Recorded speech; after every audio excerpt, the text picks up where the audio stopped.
Udah habis berapa sen uang yang keluar untuk urusan beginian? Guys, kita dengerin nih. Enggak lah. Apa namanya cerita Sean bukan hanya soal hobinya saja, tapi berapa biaya yang sudah keluar untuk mencetak seorang Sean Gelael hingga hari ini. Seumur Sean ini rata-rata ada Gading, terus temannya Raffi kan seumur-umuran mungkin di atas dikit lah ya. Iya, di atas. Sekakal. Udah pada punya anak 2, 3. Sean kok belum juga, kenapa Sean? Iya. Nggak boleh. Nyampe di sana, yang di sini kan kulturnya kalau kita agak kasar itu dimusuhin kan, Pak. Di sana kan ya biasa. Iya, respect itu harus di earn gitu jatuhnya. Gimana ya? Jadi kayak nyampe sana tau-tau langsung di outin gitu loh, Om. Nah, gitu. Terus kalau kita nggak outin balik, ya udah kita diterus-terusin gitu, Pak.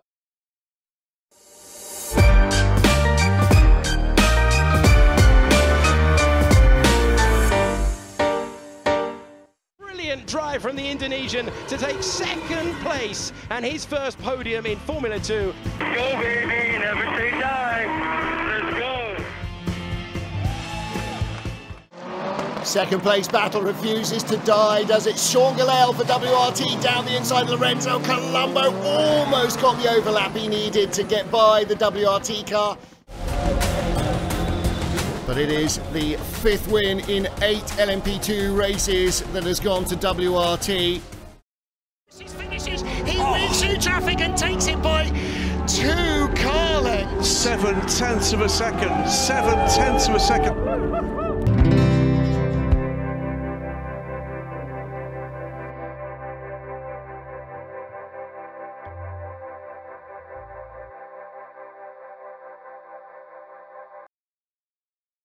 Guys, Assalamualaikum warahmatullahi wabarakatuh. Saya Bambang Satyo, Ketua Umum Ikatan Motor Indonesia, sekaligus juga Ketua MPR Republik Indonesia. Hari ini saya akan mewawancarai seorang tokoh otomotif, anak muda, yang telah malang melintang di dunia balap dengan terjun di berbagai sirkuit internasional. Siapa lagi kalau bukan Sean Gelael. Waduh. Salim dulu. Yes. Wah, siap Pak. Apa kabar Sean? Terima kasih Sehat, udah ya? diundang. Alhamdulillah. Iya, jadi nggak banyak anak muda yang seperti Sean yang mampu menembus kancah internasional dalam dunia balap pembalap. Di sini juga banyak pembalap. Cuma namanya bukan pembalap, sembalap. Siap. Jangan bikin malu lah. Gimana Sean? Sean bisa terjebak dalam dunia otomotif atau dunia balap ini? Iya. Apakah karena faktor orang tua yang memang dulu pembalap atau memang Sean punya keinginan dari kecil untuk jadi pembalap terkenal misalnya? Mungkin maksudnya cerita-ceritanya sih katanya kalau zaman kecil ya Pak, itu kan kalau umur berapa tahun tuh ada yang milih-milih ya di daerah Jawa ya kan. Katanya sih dulu memang aku milihnya yang ada mobilnya atau kan yang kayak bayi jalan itu loh Pak, apa namanya? Tapi karena ayah saya dulu juga rally kan, rally nasional, jadi ya dari kecil kan dibawa-bawa terus lah seluruh Indonesia yang dibawa balap. Dibawa nonton dulu. Abis itu tambah lama, tambah senang, akhirnya mau nyoba gitu. Jadi ya emang sebenarnya dari awal passion saya. Umur berapa waktu itu? Mau pas nyoba-nyoba mobil? Nyobanya sih umur sekitar 89 ya. Maksudnya nyoba 89. Seriusnya gitu. Maksudnya pernah lah kayak. Nggak pertama kali berani nyetir tuh dan boleh sama orang tua, kalau Pak Kadok. Umur berapa tuh? Jadi kalau benar-benar serius latihan ya umur 89 tahun Pak. Tapi kalau kan ada yang kayak ya di bonceng depan nyoba-nyoba nyupir ya mungkin dari umur lebih muda lah. Gitu. Jadi abis itu memang ternyata jatuh cinta lah, bisa maksudnya kan emang diseriusin, maksudnya awal di go-kart dan karena dulu ayah saya rally kan jadi terjunnya juga nyupir mobil. Pertama rally ikut?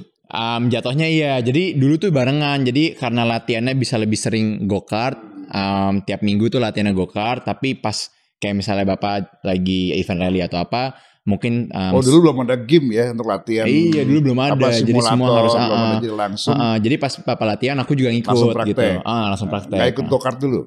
Barengan jatuhnya. Tapi lebih Ya, jadi kan kalau go-kart kan accessibility-nya lebih gampang lah ya Pak ya. Kan maksudnya kita tinggal ke Sentul 1 jam gitu kan. Jadi ya setiap weekend biasanya ke Sentul. Tapi kalau waktu itu misalnya rally kan 6 kali per tahun ya. Jadi ya setiap kali Bapak pergi ya Masih aku go-kart ikut. sekarang? Enggak, udah jarang. Udah jarang. Iya, Udah kegedean kali go-kart. Iya, iya selalu go-kart. Iya, selalu tingginya Terus emang. pengalaman pertama Son boleh dilepas oleh Pak Kadok nih, Pak Ricardo Glael ini masuk ke sirkuit umur berapa tuh? Nah, jadi sebenarnya dulu tuh barengan Pak. Jadi pas aku sebenarnya ribetnya rally kan harus ada SIM dan lain-lain gitu ya. Jadi kan cuman bisa ikut waktu itu sprint rally doang, yang di kawasan yang nggak bukan apa namanya publik lah. Jadi waktu itu aku balap go-kart dan rally. Nah tapi mungkin memang passion aku lebih di balap karena kan maksudnya ada kompetisi antar orangnya, direct competition ya, maksudnya kayak balap saling susul-susulan dan strategi gitu-gitu. Jadi ya jadi dari umur 9 sampai umur 12 tahun itu barengan tuh Pak. Jadi rally dan go-kart. Nah, habis itu aku bilang ke Bapak, kayaknya Sean mau lebih terusin di sirkuit gitu. Bukan di tanah. Bukan di tanah. Rally. Iya, agak shock Emang juga beda sih. Son antara rally di tanah dengan sprint di aspal gitu. Iya, Tekniknya beda atau gimana? Ya mungkin dari segi teknik ada yang samanya, ada bedanya. Pastinya ada ya. Kalau saya tahu kan menginjak gas aja, kemarin. Beda ya? Enggak, ya soalnya kan kalau rally kan jatuhnya sendiri-sendiri ya, kayak lebih mirip kayak golf gitu kan. Nah, maksudnya waktu tercepat terus kayak qualifying terus aja lah gitu. Kalau balapnya kan habis qualifying yang nyari waktu tercepat dibalapin juga lebih gitu, kayak ada fight-nya gitu. Mungkin approach-nya juga beda dengan sirkuit. Dan dulu kan memang ya nonton zaman kecil, nonton Formula 1, nonton Michael Schumacher dan lain-lain ya kepingin jadi mereka juga gitu. Jadi waktu itu kayak minta izin untuk kayaknya lebih cenderung ke sirkuit. Kan dari go-kart, terus kemana tingkatannya itu? Nah habis go-kart Formula 4 atau Formula 3? Iya, ya equivalent ke Formula 4. Jadi tahun sekarang kan udah dibikin jelas ya Pak jatuhnya gitu. Jadi go-kart ada Formula 4. Oh dulu masih belum ya, bisa lompat-lompat? Dulu namanya tuh nggak satu championship gitu loh Pak. Jadi sekarang kan ada Formula 4 regional, ada Formula 3 regional, Formula 3, Formula 2, Formula 1 gitu. Nah dulu nih Formula 4-nya tuh banyak nama-nama berbeda. Ada yang Formula Renault, ada Formula BMW, ada Formula ini gitu. Nah jadi aku go-kart, abis itu naik ke ya jatuhnya Formula 4 tapi di Asia doang. Jadi baru langsung ke Formula 3 Eropa. Itu aku 2 tahun. Abis itu kayak Formula 2 tapi waktu itu namanya, jadi dulu tuh ada 2 gitu, Formula 2 dan GP2 saat itu, sama namanya World Series. Abis itu ke World Series tahun, abis itu baru di Formula 2. Banyak ya. Pusing. Iya.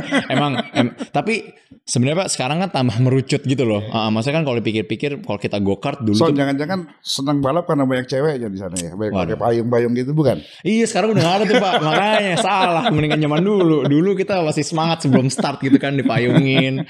Lucu sekarang ya, tapi untung ada itu kan. Sekarang posisi Formula 2 atau masih di 3? Nah sekarang kan kita udah di endurance ya Pak. Jadi beda lagi tuh ya? Beda lagi ya, jatuhnya gimana ya?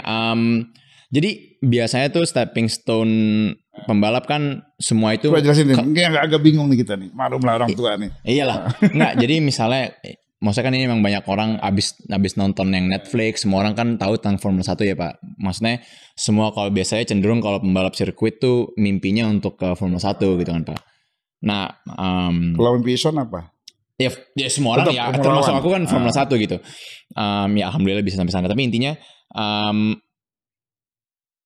pas dari muda again go-kart, Formula 4, Formula 3, Formula 2. Dan setelah Formula ini kan baru kita mikirin untuk menjadi profesional kan Pak. Maksudnya paid by a manufacturer atau mirip-mirip itulah. Nah itu kan pertama, obviously opsi pertama itu Formula 1. Nah sorry gue potong. Dari tahapan-tahapan ini, dari go-kart, dari Formula 4, 3, 2, struggle-nya apa sih bertahapan-tahapan itu? Ya sangat beda. Pembelajaran ya, maksudnya kan dari size mobil, dari maksudnya mobil power, downforce lebih besar, kompetisinya juga lebih merucut Pak, ya kan. Yang sebelumnya F4 di Eropa aja dibagi-bagi, misalnya ada F4 Italia, F4 Germany, F4 apa, yang misalnya each ada 30, pas kita naik lagi kan merucut lagi ya Pak. Di Formula 3, abis itu di Formula 3 yang jadi Formula 3 regional, ada Formula 3, habis itu pas Formula 2 merucut lagi cuma jadi 22 pembalap. Habis itu di Formula 1 juga cuman 20 seat ya.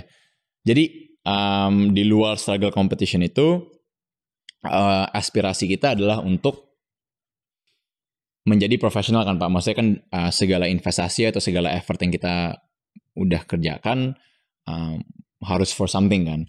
Jadi ya obviously opsi pertama Formula 1, tapi banyak juga yang profesional di seperti contohnya di World Endurance Championship yang berbarengan dengan Le Mans, ada Formula E juga. Udah habis berapa sen uang yang keluar untuk urusan beginian? Guys, kita dengerin nih. Enggak lah. Apa namanya cerita Sean bukan hanya soal hobinya saja, tapi berapa biaya yang sudah keluar untuk mencetak seorang Sean Gelael hingga hari ini.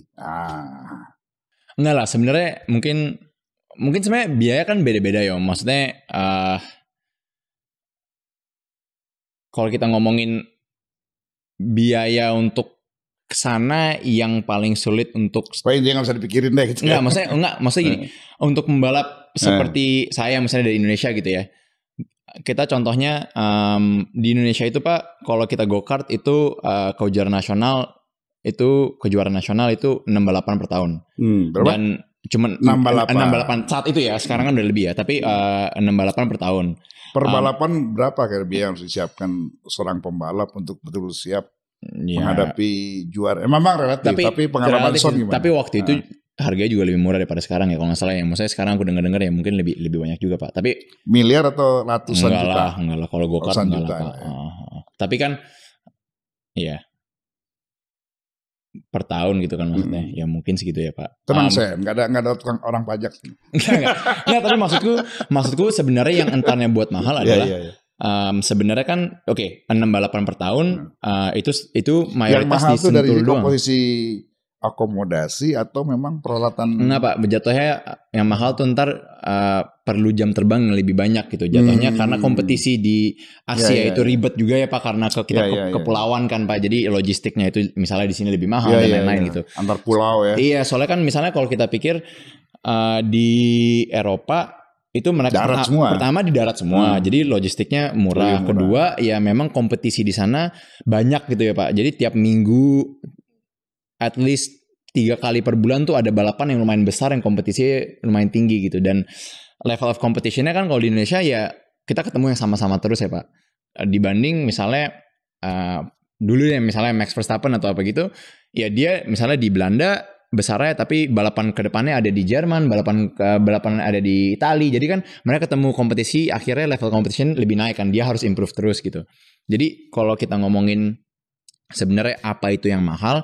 Yang mahal adalah ntar kita harus ngejar jam terbangnya tersebut itu Pak. Karena kan yang misalnya yang dia per tahun itu bisa dihitung 25 kali balap plus latihan tiap minggu yang kompetisinya lebih banyak juga kan karena latihannya bukan di satu sirkuit terus kan, dibanding kita yang misalnya cuma 6 balapan per tahun yang kompetisi sama-sama terus. Jadi pas kita keluar itu kita malah harus ngejar gap jam terbang itu kan Pak. Ya kan dari kilometer, dari pelajaran apa namanya ya racecraft-nya sendiri, dan akhirnya makanya sebenarnya kan Pak kita nggak ngomongin balap aja ya Pak, kita ngomongin sport in general gitu. Sebenarnya kenapa yang bisa dibilang di sini tuh Indonesia tuh sebenarnya kenapa sih mental gitu. Sebenarnya kan ya kan? Masuk bicara soal mental. Apa sebenarnya yang perlu dipersiapkan seorang pembalap itu untuk betul-betul siap mentalnya? Iya sebenarnya kuat mentalnya gimana? Persiapan mental itu tumbuhnya dari kepercayaan kita sendiri kan pertama. Harus pede. Iya, tapi kan kepercayaan kita sendiri itu juga dapat dari jam terbang yang kita udah udah punya gitu kan Pak. Jadi ya karena kita udah tahu misalnya kalau aku kayak gini aku bakal buat mistake ini. Kan kita harus buat mistake-nya dulu kan Pak untuk baru belajar gitu kan. Ya, perbaikan dari kesalahan-kesalahan. Iya, dan masalahnya fundamental awalnya itu yang orang-orang yang di luar gitu misalnya Eropa atau negara apapun yang sportnya besar itu udah lewati Pak. Jadi mereka pas masuk ke kompetisi yang misalnya penting itu sudah siap mental juaranya karena kan dia dari kecil udah pernah, sedangkan kita nyampe ke situnya lebih tua lah Pak gitu. Pernah nggak sih Son merasa minder gitu menyangkut mental nih ya? Iya. Sebelum balap lihat pembalap top nih terkenal. Anda nggak merasa minder? Pasti Pak. Soalnya kan dulu gini. Terus Sen ngatasinya gimana? Ya dengan jam terbang tersebut itu Pak, makanya misalnya bedanya kan gini Pak, misalnya dulu kan aku tuh angkatannya Max Verstappen, angkatannya Ocon, jadi maksudnya hampir setengah yang di grid Formula 1 sekarang tuh angkatan aku ya Pak. Tapi again pertama kali misalkan kita go-kart di Asia gitu, misalnya Asia bisa dia menang semuanya gitu Pak. Tapi nyampe ke Eropa, itu kan kita cuma ngeliat mereka di TV atau di mana gitu kan Pak, misalnya Carlos Sainz, gue anaknya Carlos Sainz gitu kan. Nama-nama yang sudah besar, ya sebenarnya kan mau nggak mau ya kita emang idolakan mereka ya pertama itu. Kedua, nyampe di sana yang di sini kan kulturnya kalau kita agak kasar itu dimusuhin kan Pak. Di sana kan ya biasa. Iya, respect itu harus di earn gitu jatuhnya. Gimana ya? Jadi kayak nyampe sana tahu-tahu langsung di outin gitu loh Om. Nah gitu. Terus kalau kita nggak outin balik, ya udah kita diterus-terusin gitu Pak gitu. Jadi pertama mental itu pasti awalnya drop karena kita belum siap atau kita belum tahu aja kan digituin gitu. Dan kita baru dapat itu ya setelah tahun ke-2 di sana gitu ya kan baru bisa menyesuaikan ternyata diri, membangun rasa percaya diri ya. Iya, percaya diri dan kayak ternyata kalau misalnya kita didorong, kita harus dorong balik supaya dapat respectnya dan gitu-gitu sih. Sejauh apa sih pengaruh sebuah tim dalam sebuah balap itu?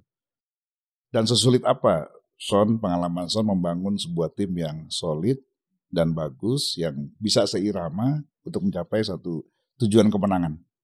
Iya sih Pak, itu dia ya. Maksudnya kalau saya lihat kan Son berapa kali bongkar pasang tim nih kan gitu. Ya pertama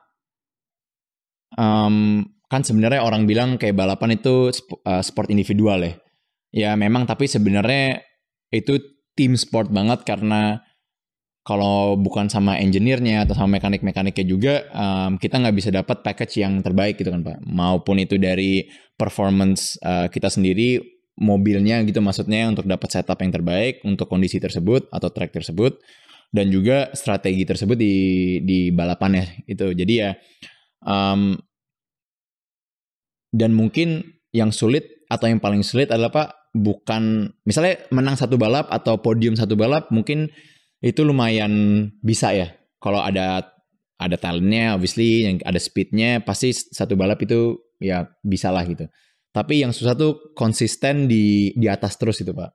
Itu yang Max, yang pokoknya nama-nama yang kita besar-besar tahu itu yang kenapa mereka champion ya karena mereka even though package-nya itu nggak yang terbaik atau bukan prima saat kompetisinya itu mereka tetap dapat result yang damage limitation lah, tetap top 5 atau tetap apa itu yang buat dia makes it a championship. Jadi untuk menang championship itu banyak faktor yang akhirnya nggak hanya teknik balap tapi menyangkut teknisi yang yang mengatur teknisi mobil misalnya gitu ya. Iya banyak Pak. Jadi misalnya kayak zaman-zaman F2 ya maksudnya ya dengan 5 tahun experience saya maksudnya ya sulit pasti sulit, bisa pasti bisa. Maksudnya kita pernah podium di feature race di Monaco, pernah podium di Red Bull pernah podium, tapi banyak up and down-nya lah Pak. Ya mungkin saat itu juga aku masih muda, saat itu juga aku masih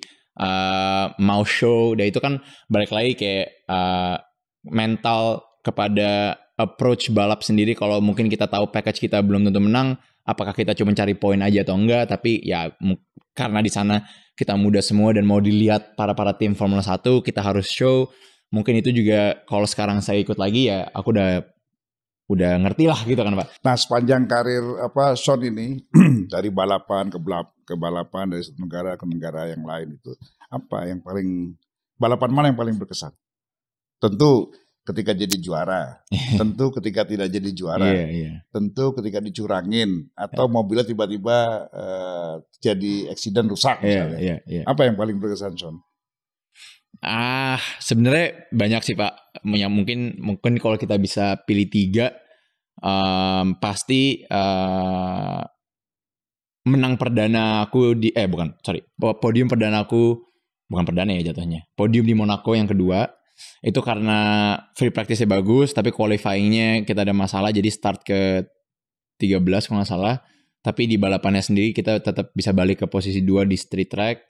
Itu maksudnya ngasih mental yang kita juga nggak bisa give up gitu, even though posisi kita ke 13 startnya, atau maupun itu kita pokoknya selalu harus fight, dan pasti akhirnya kita bisa dapat result yang terbaik terus. Siapa tahu apapun yang bakal terjadi. Itu satu. Kedua itu pas aku jadi tahun 2020 tahun terakhir Formula 2 saya itu banyak balapan yang intinya DNF atau berhenti di balapannya karena technical problem Pak, dan masalahnya itu sama terus gearbox pressure-nya gitu. Tapi di balapan yang terakhir aku kan kena accident, habis itu tulang belakangnya retak ya Pak. Jadi aku sideline juga 3 bulan. Dan dari balapan situ itu endurance? Enggak, masih di Formula 2 tuh terakhir. Habis itu baru ke endurance. Dan dari balapan itu jatuhnya kan aku mengakhiri karir aku di Formula atau di mobil Formula dengan bukan yang terbaik gitu. Tapi ya dari situ kan kita belajar semua sebenarnya. Kalau di Formula tuh person aja sendiri ya, perorangan ya balapnya. Iya. Beda dengan endurance kan tim ya. Iya ada iya. Ya maksudnya di situ aku belajar kayak ya oke, mungkin ini bukan akhir yang aku mau di jangka karir Formula aku, tapi di Formula tuh posisi tertinggi yang Son raih itu apa? Juara keberapa? Juara kedua. Podium, yang tadi Monaco, juara kedua di Austria, terus kayak top 5 berapa kali. F3 juga pernah berapa kali. Iya, tapi nggak sesering itu sih. Maksudnya untuk mencapai itu saja kan bukan persoalan mudah ya. Iya. Jadi kalau dibilang nih Son bukan anak muda biasa nih. Iya, dengan capaian-capaian yang seperti Nah, geser ke 24 hour endurance ketahanan itu kan tim tuh. Berapa orang? Jadi satu mobil itu bertiga Pak. Bertiga. Nah sekarang gabung dengan siapa aja itu? Yang tahun ini aku sama. Kalau ada nama satu orang terkenal ya? Iya, aku sama Robin Frijns sama Ferdinand Habsburg. Tahun lalu aku sama Robin Frijns juga sama René Rast. Dua-duanya sekarang membalap BMW. Di tahun pertama aku sama Stoffel Van Dorn yang bekas Formula 1 dan yang juara Formula E tahun ini. Sama Tom Blomqvist. Enggak, yang pembalap motor tuh siapa? Oh iya. Ya itu satu balap. Itu 24 Hour of Dubai. Jadi Dubai aja. 24 Hour of Dubai. Itu saya balap GT3 sama BMW. Sama namanya? Valentino Rossi. Iya. Nah, pengalaman Son ini dengan pembalap-pembalap asing ini apa Son bedanya mereka dengan pembalap-pembalap kita? Ya sebenarnya kayak saya bilang tadi sih Pak, maksudnya kita juga harus udah percaya ya kita juga di situ gitu. Itu satu. Ya bukan percaya lah, emang kita di situ sebenarnya kan. Tapi saya bilang tadi untuk kita mencapai itu sulitnya adalah karena mereka dari kecil udah fundamental. Apa yang bisa tarik pelajaran dari pembalap-pembalap terkenal ini? Ya work ethic pertama Pak. Karena kan di sana kebiasaannya itu selalu ketemu orang yang lebih bagus. Ya kan, selalu ketemu orang. Jadi selalu belajar. Exactly, selalu belajar, dan sekarang teknologi itu banyak, ada data, jadi setiap kali kita masuk setelah session, compare data, compare everything, jadi kita bisa belajar, oh mereka tekniknya ada kayak gini, oh jadi kalau misalnya mobilnya kayak ada oversteer atau understeer atau apapun itu. Oh bisa langsung ya. Kita cara adaptasinya udah langsung tahu, atau misalnya corner ini dia bisa kayak gini, jadi kita pembelajaran itu lebih cepat dan mereka itu langsung belajar gitu. Misalnya Valentino Rossi deh kita ngomong ya. Dia kan 10 time MotoGP.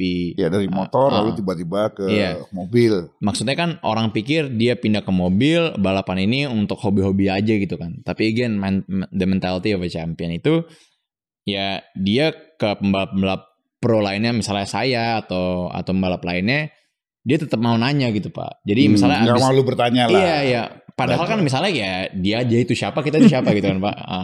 Tapi ya abis first practice pertama dia langsung kayak misalnya dia di 3 corner ini kurang bagus dibanding aku gitu. Langsung ini kamu tadi kayak gimana ya? Soalnya pas aku ini mobilnya kayak gini. Oh cara ngeremnya gimana? Maksudnya nggak ada gengsi lah. Nggak ada gengsi sama sekali. Itu dia kenapa mereka champion. Ya karena mentalnya kayak gitu Pak. Itu Emang mau jadi terbaik. kalau kalian ingin sukses, bergaulah sama orang yang lebih sukses.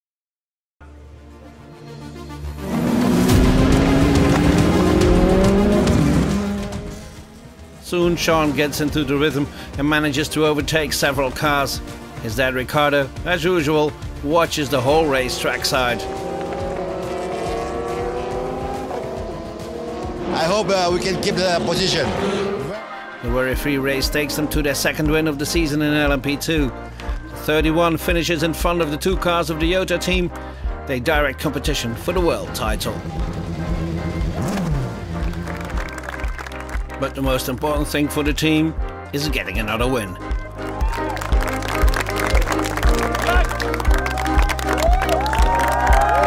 Redemption. Splendid. Amazing.